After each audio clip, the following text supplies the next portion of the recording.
கிறிஸ்துவில் பிரியமானவர்களே, ஆண்டவராகிய இயேசு கிறிஸ்துவின் நாமத்திலே உங்கள் யாவரையும் வாழ்த்தி ஆசீர்வதிக்கிறேன். இந்த நாளுக்கென்று தேவன் நமக்கு அருளியிருக்கிற ஜீவ வார்த்தை சங்கீதங்களின் புஸ்தகம் 119 சங்கீதம் 49 மற்றும் 50 ஆகிய வசனங்களில் இருக்கிறது. நீர் என்னை நம்ப பண்ணின வசனத்தை உமது அடியனுக்காக நினைத்தருளும். அதுவே என் சிறுமையில் எனக்கு ஆறுதல். உம்முடைய வாக்கு என்னை உயிர்ப்பித்தது. என கேட்கிற தேவனுடைய பிள்ளைகளே, 119 சங்கீதம் என்பது வேதத்தில் உள்ள மிகப்பெரிய ஒரு சங்கீதமாக, மிகப்பெரிய ஒரு அதிகாரமாக இருக்கிறது. அதிலே அநேக பாராகிராப்ஸ், அதாவது பத்திகள் உள்ளன. இன்று தேவன் நமக்கு அருளின வார்த்தை சரியாக சாயின் என்னும் 7ஆம் பத்தியில் அமைந்திருக்கிறது. எனவே நான் நம்புகிறேன், விசுவாசிக்கிறேன், இந்த நாளிலே தேவன் உங்கள் வாழ்க்கையிலே ஒரு பெரிய காரியத்தை செய்ய போகிறார். அது மாத்திரமல்ல, பூரணப்படுத்த வேண்டும் என்றிருக்கிற காரியங்கள் எதுவாக இருந்தாலும் இன்று அவருடைய தொடுதல் அவைகளை பூரணப்படுத்த போகிறது. தேவனுடைய பிள்ளைகளே, நீங்கள் துவங்கியும் முடிக்க முடியாமல் தவிக்கும் காரியங்கள் எதுவாக இருந்தாலும் இன்றைக்கு அவர் அவைகளை முடித்து தரப்போகிறார். தேவனுடைய பிள்ளைகளே, நீர் என்னை நம்ப பண்ணின வசனத்தை உமது அடியனுக்காக நினைத்தருளும்.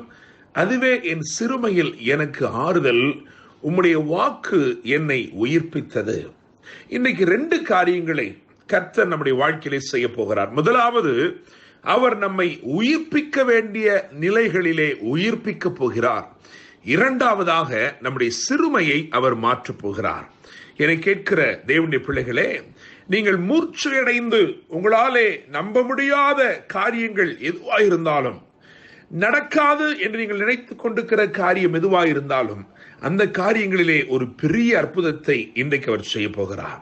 உங்களுக்கு முன்பதாக மலை போல காணப்படுகிற காரியங்கள் எதுவாக இருந்தாலும் அதை பனி போல அவர் மாற்றப் போகிறார். என கேட்கிற தேவனுடைய பிள்ளைகளே, இந்த வசனத்தின் அடிப்படையில் நான் வேதத்திலே ஒரு உதாரணத்தை தேடி பார்க்கையில் எனக்கு யாக்கோபு தென்பட்டான். ஏனென்றால் யாக்கோபை குறித்து ஆதியாகமம் 45 அதிகாரம் 27 வசனத்தை வாசிக்கும் பொழுது யாக்கோபின் ஆவி உயிர்த்தது என்று எழுதியிருக்கிறது. மாத்திரமல்ல, அவனுடைய வாழ்க்கையிலே கர்த்தர் அவனை நம்பப்படின ஒரு வசனம்.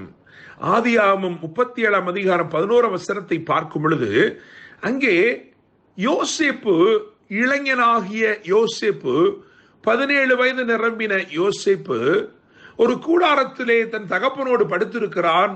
அங்கே எல்லா பிள்ளைகளும் எழும்புகிறார்கள். ஆனால் அவன் மாத்திரம் விசேஷித்தவராய் எழும்பி அவன் சொப்பனங்களை அறிவிக்கிறான்.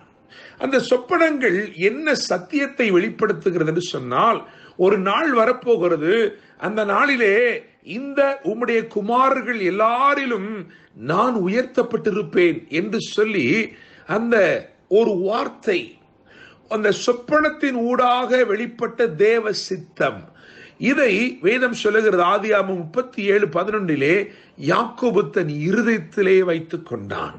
ஆனால் சில நாட்களுக்கு பிறகு அவனிடத்திலே ஒரு பலவர்ண அங்கியை, இரத்தம் தோய்ந்த அங்கியை வந்து கொடுக்கிறார்கள். கொடுத்து, இது நாங்கள் இதை கண்டெடுத்தோம் காட்டிலே, இது உம்முடைய குமாரனுடையதோ அல்லவோ என்று பாரும் என்று சொன்னவுடனே தன் கைகளினாலேயே தைத்து கொடுத்த அந்த அங்கியை பார்த்தவுடனே அவன் கதறி அழுதான். அவனுக்கு கர்த்தர் அவன் இருதயத்திலே அவரை நம்ப பண்ணி வைத்திருந்த வசனம் அவனுக்கு நினைவுக்கு வரவில்லை. அவன் கதறினான், அழுதான், புலம்பினான். ஐயோ, ஒரு துஷ்ட மிருகம் என்னுடைய மகனை பட்சித்து போட்டதே என்று சொல்லி கதறினான். ஆனால் பல ஆண்டுகளுக்கு பிறகு அவனுக்கு ஒரு நற்செய்தி அறிவிக்கப்படுகிறது. அவன் நினைத்து பார்க்க முடியாத ஒரு நற்செய்தி அவனுக்கு நேராய் வருகிறது. அவர்கள் சொல்லுகிறார்கள், உமது குமாரன் உயிரோடு இருக்கிறான் என்று சொல்லி. எந்த குமாரன் எல்லாம் போய்விட்டது, இழந்து போனேன் என்று நினைத்தானோ, எந்த குமாரன் இல்லவே இல்லை என்று நினைத்தானோ, அவன் இப்பொழுது எகிப்து தேசத்துக்கெல்லாம் அதிபதியாய் இருக்கிறான் என்று அறிவிக்கப்படுகிறது. அவனால் நம்ப முடியாத ஒரு நற்செய்தி. என கேட்கிற தேவனுடைய பிள்ளைகளே, அந்த நற்செய்தியை கேட்டவுடன் அவனுடைய இருதயம் மூர்ச்சையடைந்தது. அவன் அவரை நம்பவில்லை என்று எழுதியிருக்கிறது. அதற்கு பின்னே அவன் சொல்லப்பட்ட வார்த்தைகளை கவனிக்கிறான், அந்த வண்டிகளை பார்க்கிறான். அவன் ஆவி உயிர்த்தது என்று எழுதியிருக்கிறது. தேவனுடைய பிள்ளைகளை, பஞ்சத்தாலும் வறட்சியாலும் உண்டான சிறுமை நீங்கினது. உச்சிதங்கள் நிறைந்த வண்டிகளிலே உற்சாகமாய் புறப்பட்டு தன் குமாரனை கட்டி தழுவி ராஜாக்களையும் ஆசீர்வதித்தான். என கேட்கிற தேவனுடைய பிள்ளைகளே, நம்ப பண்ணின வசனம். உங்களுடைய வாழ்க்கையில ஏதோ ஒரு வார்த்தை தேவன் அருளி உங்களை நம்ப பண்ணி இருக்கிறார் என்றால், நீங்கள் அதை இருதயத்திலே வைத்திருக்கிறீர்கள் என்றால், அந்த வார்த்தை நிமித்தமாய் தேவன் இன்று உங்களுக்கு அற்புதம் செய்ய போகிறார்.